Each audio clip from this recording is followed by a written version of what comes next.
وإذ قال إبراهيم لأبيه آزر أتتخذ أصناما آلهة إني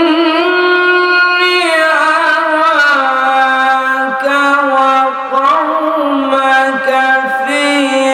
ضلال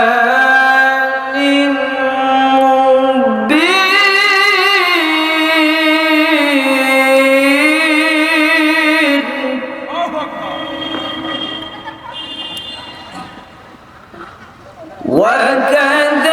وكذلك نري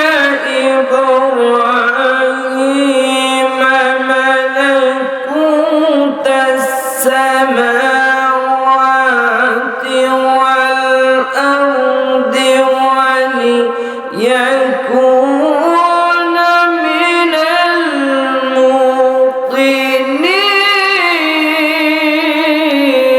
الموقنين فلما جن عليه الليل رأى كوكبا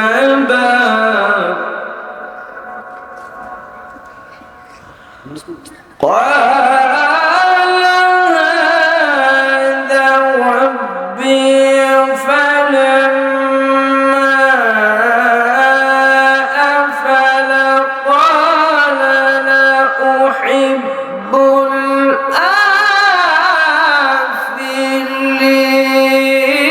الآفلين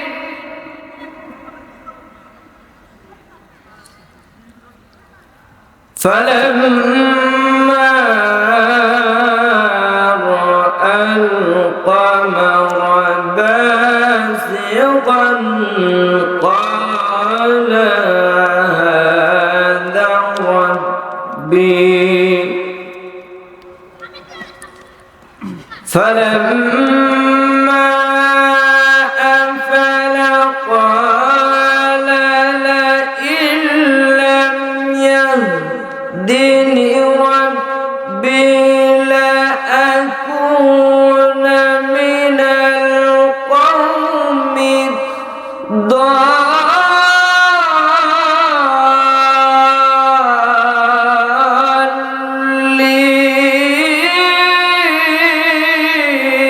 الضالين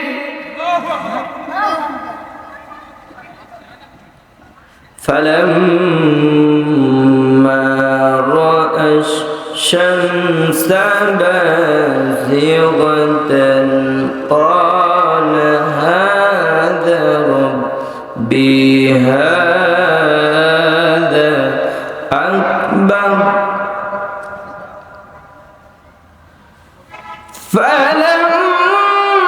فلما أفلت قال يا قوم إني بريء مما تشركون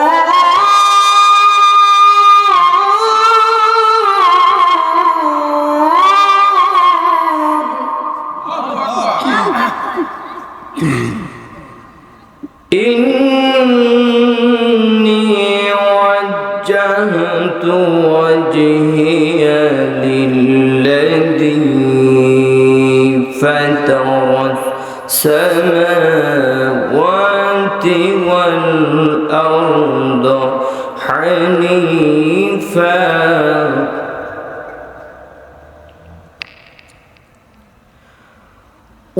والأرض حنيفا وما أنا من المشركين